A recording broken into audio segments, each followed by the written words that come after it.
Bonjour les amis, Marc Maillot avec vous, avec une méditation basée sur un verset de la Bible, le premier verset. Au commencement, Dieu créa le ciel et la terre. Alors, au commencement de l'année, nous pensons souvent à la notion du temps, l'année qui est passée comme le futur vers lequel tout s'achemine. Et à la différence de certaines philosophies païennes pour lesquelles le temps est cyclique, on parle de l'éternel retour, la foi chrétienne reconnaît qu'il y a eu un commencement comme il y aura une fin à l'histoire humaine et une fin à l'histoire tout court. Et l'histoire a un sens. La Bible parle du commencement et la fin. Je suis l'alpha et l'oméga, dit Dieu le Père, une parole reprise par le Seigneur Jésus dans le livre de l'Apocalypse, chapitre 22, verset 12. Or, la preuve que l'univers a eu un commencement n'a été scientifiquement démontrée qu'au début du XXe siècle, lorsque les astronomes Vesto Slipher et plus tard Edwin Hubble ont observé la fameuse redshift, ou le décalage vers le rouge, des ondes de lumière provenant des galaxies lointaines. Alors, pour tout comprendre, il faut considérer un élément fondamental de la physique et des ondes lumineuses. Selon le phénomène appelé l'effet Doppler, lorsque la lumière provenant d'un objet comme une étoile s'approche de l'observateur, ces ondes lumineuses vues à travers un prisme se décalent vers le côté bleu du spectrum. Et par contre, pour la lumière qui s'éloigne de l'observateur, le décalage est vers le rouge, de l'autre côté du spectrum.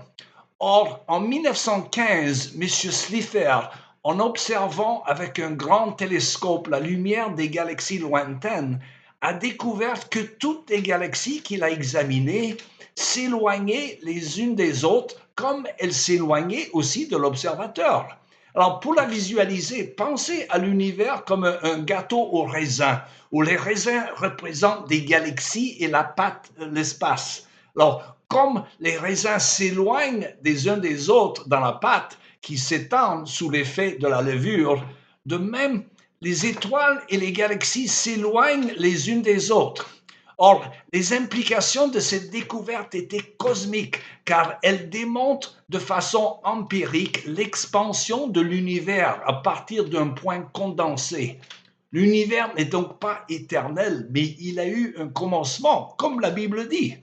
Alors, cette découverte que l'on associe à la théorie dite Big Bang, ou l'explosion initiale à partir de laquelle l'univers serait parti, a quasiment annulé toute notion d'un univers éternel dit statique, une notion tout à fait idolâtre auquel beaucoup croyaient avant, et dont le grand Albert Einstein.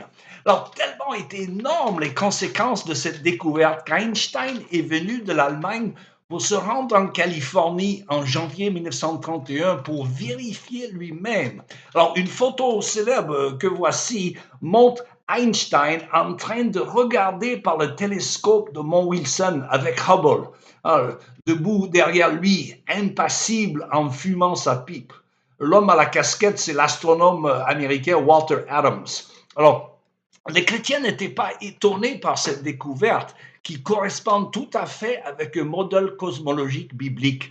Par contre, ceux qui prétendent ne pas croire en Dieu ont un embarras intellectuel énorme que d'expliquer l'origine de l'univers sans création ni créateur. Alors, parmi les théories farfelues est celle du feu astrophysicien Stephen Hawking, qui affirma que l'univers s'est créé tout seul. Alors, comme disait le professeur Lennox, le mathématicien célèbre d'Oxford, il dit c'est une grande folie, même si elle provient d'un homme aussi intelligent qu'Hawking. Et c'est d'autant plus inexcusable en venant d'un scientifique qui sait que les deux premières lois de la thermodynamique excluent toute notion d'un univers autocréateur. Or, des philosophes au XVIIIe siècle comme Voltaire avaient au moins le sens de reconnaître la nécessité d'un Dieu horloger comme explication de l'univers. Voltaire disait, et je le cite, « L'univers m'embarrasse et je ne puis songer qu'il existe cette horloge qui n'est point d'horloger. » Alors, en comparant l'univers à une horloge, il s'approche un peu du principe dit anthropix, l'idée que l'univers est si bien réglé comme une horloge de mille manières, sinon la vie ne serait pas possible. Et selon les paroles de l'astrophysicien américain Richard Morris, et je le cite, il est possible d'imaginer une infinie variété d'univers. Et dans la grande majorité de ces univers, la vie n'aurait sans doute aucune possibilité d'émerger. Pour être favorable à la vie, l'univers doit être très particulier. La véritable question que nous posons est la suivante. Pourquoi l'univers est-il si particulier? Cependant, certains de nos contemporains, comme M. Hawking, préfèrent croire à des impossibilités plutôt que de reconnaître le Créateur. L'apôtre Paul parle de la mentalité retrouvée à laquelle Dieu abandonne les hommes qui s'obstinent dans leur refus de le reconnaître. L'apôtre Jean dit « La lumière est venue dans le monde, mais les hommes lui préfèrent les ténèbres car leurs œuvres sont mauvaises. » Alors, il y a des années que le pasteur français Ralph Chalice a écrit un livre avec le titre révélateur « Il faut beaucoup de foi pour être athée ». Disons plutôt, il faut beaucoup de crédulité ou peut-être de mauvaise foi. La foi chrétienne, mes amis, est tellement plus raisonnable. Voilà, c'est tout le temps qu'il me reste pour aujourd'hui. Il me reste qu'à vous souhaiter une bonne journée et à la prochaine.